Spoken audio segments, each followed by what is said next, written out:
Hello friends and welcome to PDGA Europe Talks. We continue with a series of interviews with the candidates for the next elections to the PDGA Europe Board of Directors that will be held all during July. And today we have with us María Fernanda Buitrago from France. María, how are you doing? Very well, thank you very much, Okay. Calixto. Thank you very much for the interview. Bueno, muchas gracias. Merci beaucoup. Thank you very much. Maria, can you tell us a bit of your background where I think you have a long story related with disc sports? Yes, I have. First of all, I'm originally from Colombia. I have lived in Europe for more than 20 years already. I did most of my studies in the Netherlands. I did my PhD, my master and my PhD there. I'm a forest engineer. I have a PhD on forest and nature conservation and remote sensing from the Netherlands. And I have lived here in France for already 10 years, where I continue playing and working. I work on climate topics, on forestry, especially restoration, reforestation and conservation of natural forests, especially in Africa, Latin America, in developing countries. And now, I am the head of carbon projects in an NGO from Belgium. And from sports, I have done always sports. I was a swimmer, water polo player, and I play ultimate frisbee for more than 20 years, a little bit everywhere. I started in Colombia, I play in the Netherlands, in France for more than 10 years. And I started with like a lot of people, thanks to COVID times, because I knew that the sport was there, but we didn't have much connection or many courses close by. And it has been already 4 years that I have been playing. I am quite active on that. That's great. What are the priorities that you feel you could contribute the most to the PDGA Europe Board of Directors? Yes, I have been following a little bit what you are doing, and I find a lot of things very interesting. And I think I have some points that might meet what you are growing right now with PDGA Europe. And I know, especially with promoting women's participation, we know that there is an underrepresentation of women in a lot of countries. I think when we think about the northern countries, the development is by far higher. But when we think about the south, the east, and the center of Europe, we have an underrepresentation of women and youth. And I see it a lot because I have participated in a lot of international competitions, especially the WFDF championships in Croatia and Australia. And every time that we meet a lot of countries that have a lot of difficulties finding women or inviting women and getting more women into the sport. So I think that is a very strong point that you are working on, and that now we are going to have this big meeting in October in Spain. But we need to connect more more the dots in the entire Europe.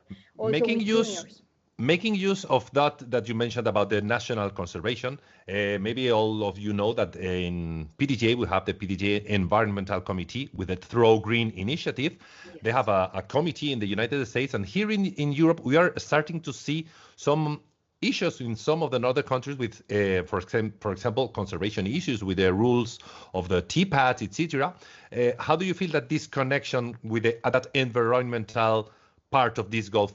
I think you're a specialist on that. Yes, of course. And we have had that situation also in Latin America. And we were trying, especially in Colombia, we were trying to see how the sport could be more environmentally friendly, especially in the forest or in the parks, because otherwise you could have a lot of conflicts with the managers of the parks. So we are trying to see how from the forestry side, we can bring a little bit more of technical knowledge to help to develop more environmentally friendly courses. So I think there is a lot to develop there. Great. And that is not that complex.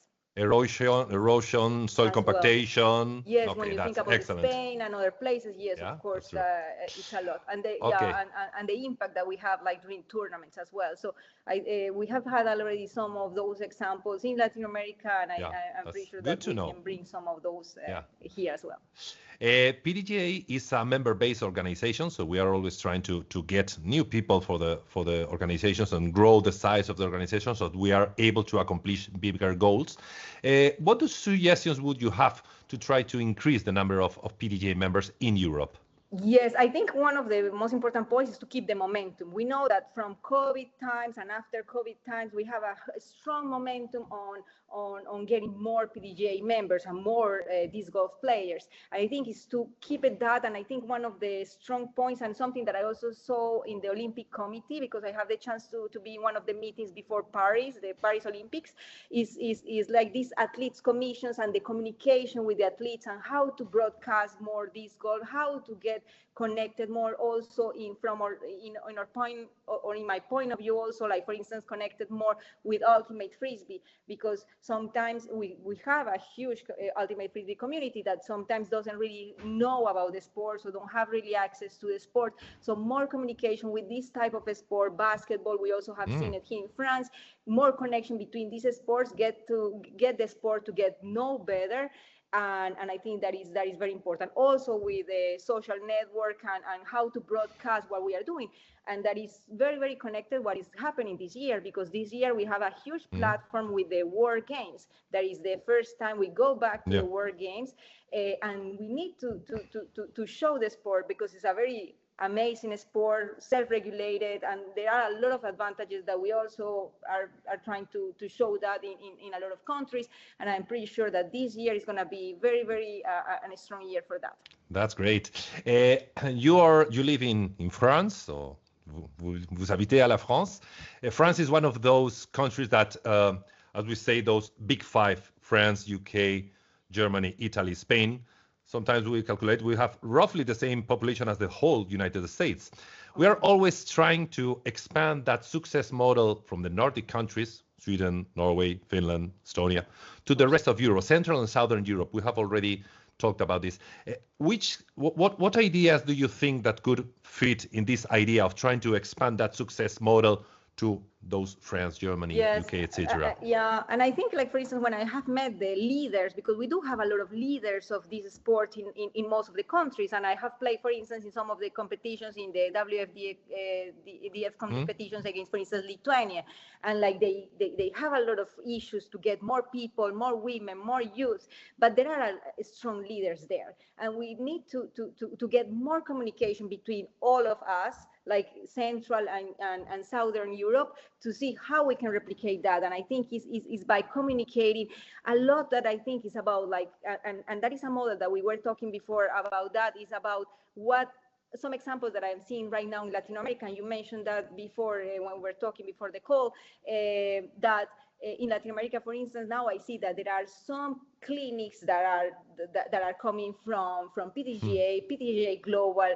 how to get better connection with PDGA Global, not just for resources, because that is something also that we are doing like in a more personal title, but more in terms of like knowledge sharing. Like, okay, how we can get players that are willing to bring this knowledge to other communities, to other places. So I think using, for instance, knowledge sharing, clinics, trainings, especially for some of these unrepresented countries, but also unrepresented community or misrepresented communities, like for instance, women and youth, but of course everyone, that would be very important. That's great. So you are already talking about those international relationships. You know that PDGA Europe is the European branch of PDGA. We have a body constituted here in Finland.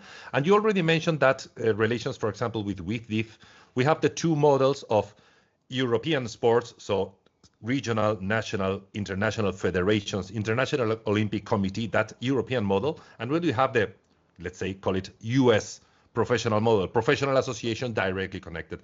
How do you envision this connection or these relationships between PDGA, PDGA Europe, WIFDIF, Olympic Committee? Now you have some experience on this.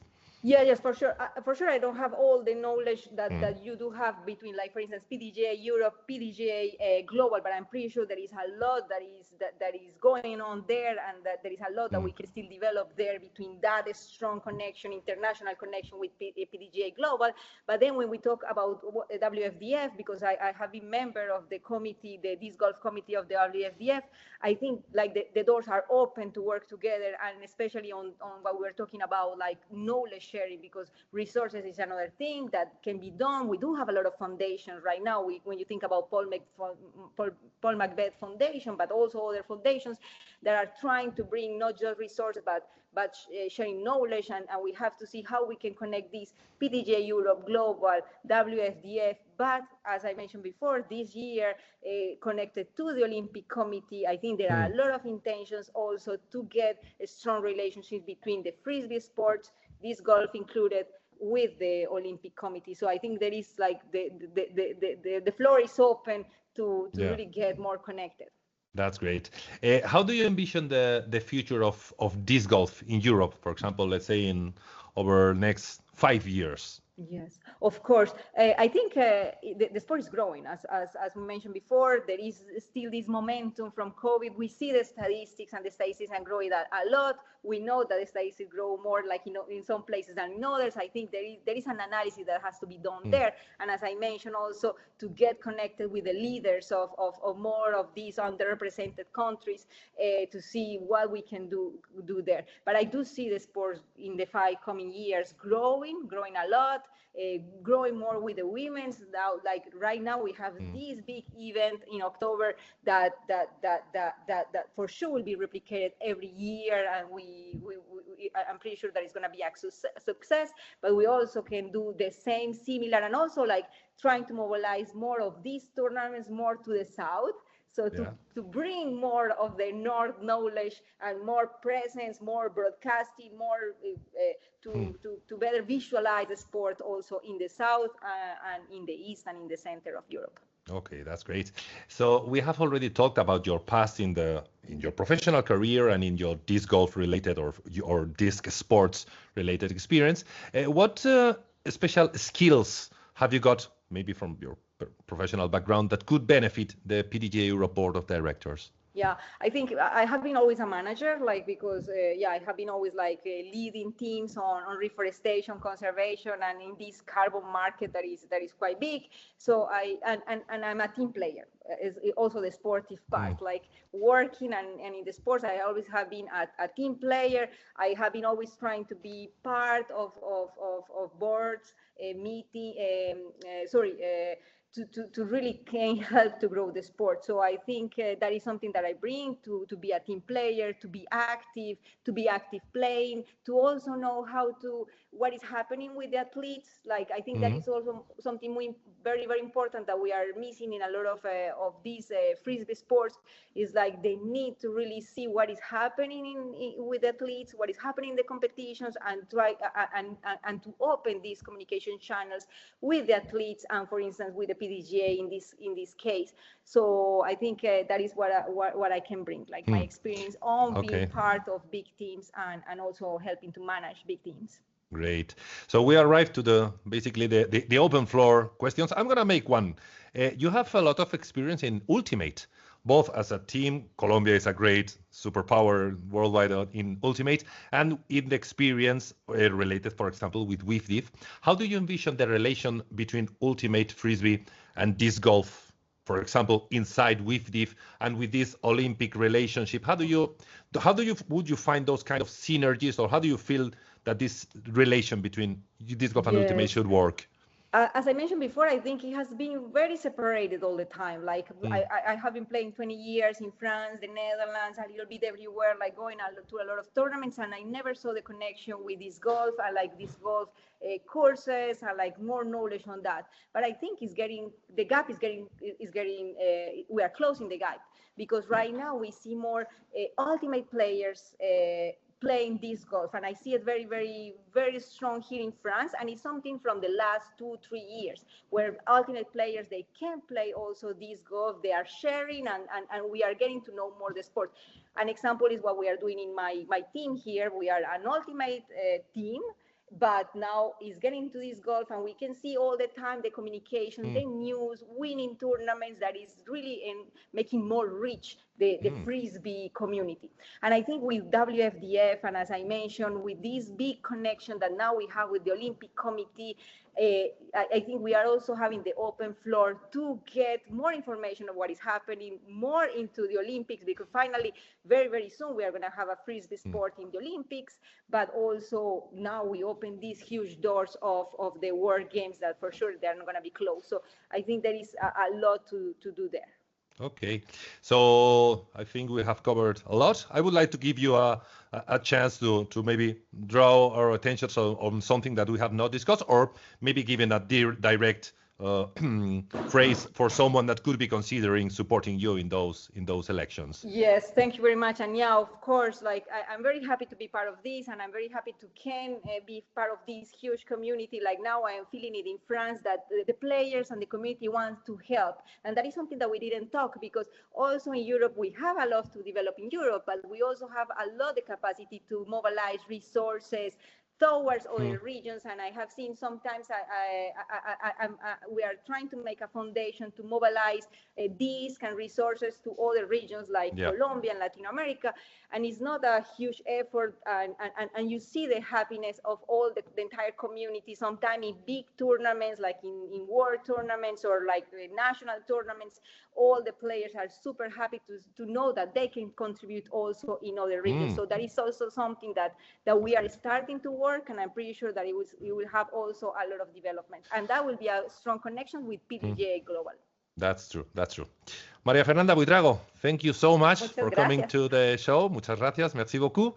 And for all of you, remember that on the whole month of July 2025, the elections for the PDGA Europe Board of Directors will be open. There will be three positions to fill with the candidates that get more votes. Maria, thank you very much again, and see you soon. Thank you very much. Bye.